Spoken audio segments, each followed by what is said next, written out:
ധ്യാനചിന്തയ്ക്കായി നമുക്ക് 45-ാം സങ്കീർത്തനത്തിന്റെ 1-2 വാക്യങ്ങൾ വായിക്കാം. 45-ാം സങ്കീർത്തനം. എന്റെ ഹൃദയം ശുഭവചനത്താൽ കവിയുന്നു, എന്റെ ഹൃദയം രാജാവിന് വേണ്ടിയുള്ളത് എന്ന് ഞാൻ പറയുന്നു. എന്റെ നാവ് സമർത്ഥനായ ലേഖകന്റെ എഴുത്തുപോലാകുന്നു. നീ മനുഷ്യപുത്രന്മാരിൽ അതിസുന്ദരൻ, ലാവണ്യം നിന്റെ അധരങ്ങളിന്മേൽ പകർന്നിരിക്കുന്നു. അതുകൊണ്ട് ദൈവം നിന്നെ എന്നേക്കും അനുഗ്രഹിച്ചിരിക്കുന്നു. തൃത്വത്തിൽ രണ്ടാമനായി ക്രിസ്തു ആ പാട്ടുകാരനോട് ചേർന്ന് പാടുകയായിരുന്നു. മഹാരാജാവിനെ സ്തുതിക്കാക്കുന്നു. രാജാവായി പിറന്നവനാണ് അവർ. എന്നാൽ നാം ഇവിടെ വായിച്ചത് ഓരോ പുത്രന്മാർ ആ രാജാവിന്റെ സൗന്ദര്യത്തെ, ആദ്യത്തെ ഭാഗങ്ങളൊക്കെ അതാണ് കാണുന്നത്, അവന്റെ സൗന്ദര്യത്തെ വർണ്ണിക്കുന്നതായിട്ടാണ് നാം കാണുന്നത്. അവന്റെ സൗന്ദര്യത്തെ വർണ്ണിക്കുന്നു. അതിനുശേഷം രണ്ടാമത്തെ ഭാഗത്ത് 8-9 വാക്യം മുതൽ അവന്റെ രാജ്ഞി, ആ മഹാരാജാവിന്റെ രാജ്ഞി, അതാരാണ്? സഭയാകുന്ന അവന്റെ ശരീരം. ആ ശരീരത്തിന്റെ വർണ്ണനയാണ് നാം കാണുന്നത്. അവൻ സൗന്ദര്യത്തിൽ സമ്പൂർണനായിരുന്നു. യെശയ്യാപ്രവചനം 33-ാം അധ്യായത്തിൽ നാം വായിക്കുന്നത്, നിന്റെ കണ്ണ് രാജാവിനെ അവന്റെ സൗന്ദര്യത്തോടെ ദർശിക്കും എന്നുള്ളതാണ്. അവന്റെ സൗന്ദര്യത്തോടെ ദർശിക്കും. എന്നാൽ സങ്കീർത്തനം 39-ലാണ് തോന്നുന്നു, അവിടെ നാം അകൃത്യ നിമിത്തം മനുഷ്യനെ ദണ്ഡനങ്ങളാൽ ശിക്ഷിക്കുമ്പോൾ നീ അവന്റെ സൗന്ദര്യത്തെ പുഴുപോലെ ക്ഷയിപ്പിക്കുന്നു.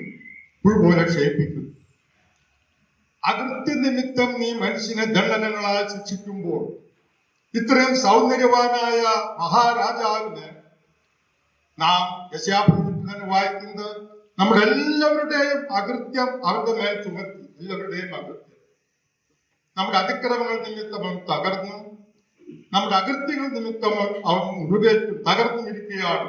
നമ്മുടെ എല്ലാവരുടെയും അകൃത്യം അവന്റെ മേൽ ചുമത്തി. ഇവിടെ സങ്കീർത്തനക്കാരൻ പറയുന്നു, അകൃത്യ നിമിത്തം നീ മനുഷ്യനെ ദണ്ഡനങ്ങളാൽ ശിക്ഷിക്കുമ്പോൾ അവന്റെ സൗന്ദര്യത്തെ പുഴുപോലെ ക്ഷയിപ്പിക്കും എന്നുള്ളതാണ്.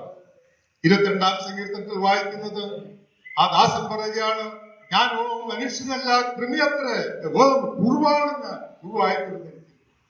നമ്മുടെ അകൃത്യമെല്ലാം അവന്റെ മേൽ ചുമത്തിയപ്പോൾ യെശയ്യാപ്രവചനം 52-ാം അധ്യായത്തിൽ വായിക്കുന്നത്, അവനെ കണ്ടാൽ ആളല്ല എന്നും അവന്റെ ആകൃതി കണ്ടാൽ മനുഷ്യനല്ല എന്ന് തോന്നുമാറുവൻ രൂപമായി തീർന്നു.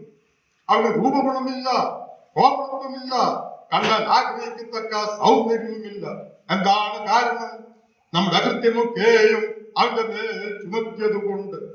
നിഷ്പാപവാനായ ആത്മറിയാത്തവനെ നമ്മുടെ അകൃത്യമെല്ലാം അവന്റെ മേൽ ചുമത്തിയപ്പോൾ അവനെ കണ്ടാൽ ആളല്ല എന്ന് തോന്നുമാറ് വിരൂപമായി ഒരു പുഴു പോലെ ആയിത്തീർന്നെന്നുള്ളതാണ്. നമുക്ക് വേണ്ടി സൗന്ദര്യത്തിൽ സമ്പൂർണനായ മോശ, അവൻ ദിവ്യസുന്ദരനായിരുന്നു.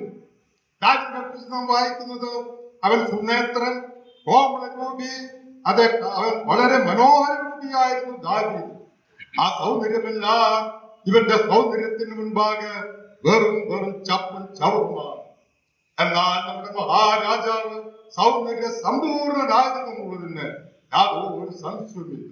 എന്നാൽ അവനത്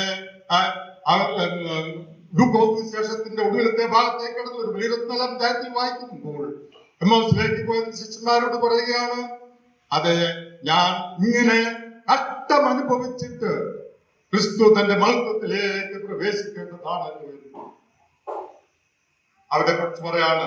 അല്ലയോ ബുദ്ധിഹീനരെ, ക്രിസ്തു ഇങ്ങനെ കഷ്ടം അനുഭവിച്ചിട്ട് വേണം തന്റെ മഹത്വത്തിലേക്ക് പ്രവേശിക്കാനായിട്ട്.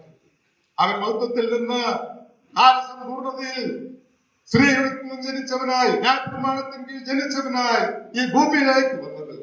ന്യായപ്രമാണത്തിന് കീഴിലുള്ളവരെ വിലയ്ക്ക് വാങ്ങിയിട്ട് നമുക്ക് പുത്രത്വം തരുന്നതിന്, നമ്മുടെ പാപമെല്ലാം ചുമന്ന് നമുക്ക് പുത്രത്വം തരുന്നതിനാണ് അവൻ ഈ ഭൂമിയിലേക്ക് അവതരിച്ചത് എന്ന് മാത്രം അനുഗ്രഹിക്കപ്പെട്ടതായ അവസ്ഥയാണ് നമുക്ക് ലഭിച്ചിരിക്കുന്നത്. ഇനിയും അവന് മഹത്വ സമ്പൂർണതയിൽ നാം ദർശിക്കുവാനായിട്ട് പോകുകയാണ്. യോഹന്നാൻ അപ്പോസ്തലൻ കണ്ടു. പത്മോസ് ദ്വീപിൽ താൻ ഏകനായിരുന്നപ്പോൾ ആ ദർശനം അവന് ലഭിച്ചു. യോഹന്നാൻ ഒടുവിലായിട്ട് അവനെ കാണുന്നത് ഏത് തരത്തിലായിരുന്നു നമുക്കറിയാം. എന്നാൽ ഇപ്പോൾ അവനെ കാണുന്നത് 7 പൊൻവിളക്കുകൾ നിലവിളക്കുകളുടെ നടുവിൽ വിലങ്ങി ധരിച്ച് മാറത്ത് പൊൻകച്ച കെട്ടിയവനായി മനുഷ്യപുത്രനോട് സദൃശനായനെയാണ് അവൻ ദർശിക്കുന്നത്. അത് കണ്ടപ്പോൾ അവനവന്റെ മുൻപാകെ കവിണ്ണു വീണു. മനുഷ്യപുത്രനോട് സദൃശനായവനെ കണ്ടപ്പോൾ അവന്റെ മുൻപാകെ കവിണ്ണു വീണു. അപ്പോസ്തലനായ പൗലോസ് ദമസ്കോസിലേക്ക് പോകുന്ന വഴിയിൽ വെച്ച് അവൻ ആ ദർശനമുണ്ടായി. സൂര്യനെ കവിഞ്ഞുള്ള ഒരു പ്രകാശം, അവന്റെ സൗന്ദര്യത്തിന്റെ മൂർത്തിഭാവത്തിലാണ് പൗലോസ് അവനെ കണ്ടത്. നാം അവനെ ദർശിക്കുന്ന നാം ആരാധനയ്ക്ക് അവനെ സ്തുതിപ്പാൻ അവന്റെ പാദപീഠത്തിൽ മഹാരാജൻ വന്നിപ്പാൻ വന്നിരിക്കുമ്പോൾ ക്രൂശിൽ തൂങ്ങിക്കിടന്നതായ ആ കർത്താവിനെ നാം ദർശിക്കുന്നെങ്കിലും അതിനേക്കാളുപരിയായി മഹത്വത്തിന്റെ സമ്പൂർണതയിൽ സൗന്ദര്യ സമ്പൂർണനായിരിക്കുന്നതായ അവനെ നാം ദർശിക്കുവാനായിട്ട് പോവുകയാണ്. ഇനി വന്നില്ല ഈ കാര്യം അധികം വിദൂരമല്ല, അത് ഏറ്റവും സമാഗതമായിരിക്കുന്നു. നമുക്ക് ആ പ്രത്യാശയിൽ അവനെ ആരാധിക്കാൻ, അവന്റെ പാദപീഠത്തിൽ വീണ് അവന് സ്തുതിസ്തോത്രം അർപ്പിക്കാൻ, സൗന്ദര്യത്തിൽ അതേ മഹാസമ്പൂർണനായ നമ്മുടെ കർത്താവ് അകൃത്യ നിമിത്തം, നമ്മുടെ അകൃത്യ നിമിത്തം അവൻ പുഴുപോലെ ആയിത്തീർന്നു, പുഴുപോലെ അവനെ ക്ഷയിപ്പിച്ചു. ഈ ചിന്തകൾ നമ്മുടെ ഹൃദയത്തിൽ നിറയട്ടെ. നമുക്ക് പ്രത്യാശയോട് കൂടെ കാണാം. രാജനെ ഞാൻ തന്റെ സൂര്യ പ്രഭയും കാഴോടും കാണുമീയൻ രാജനെ കാണും ഞാനൻ രാജാനെ കാണും ഞാനൻ രാജാനെ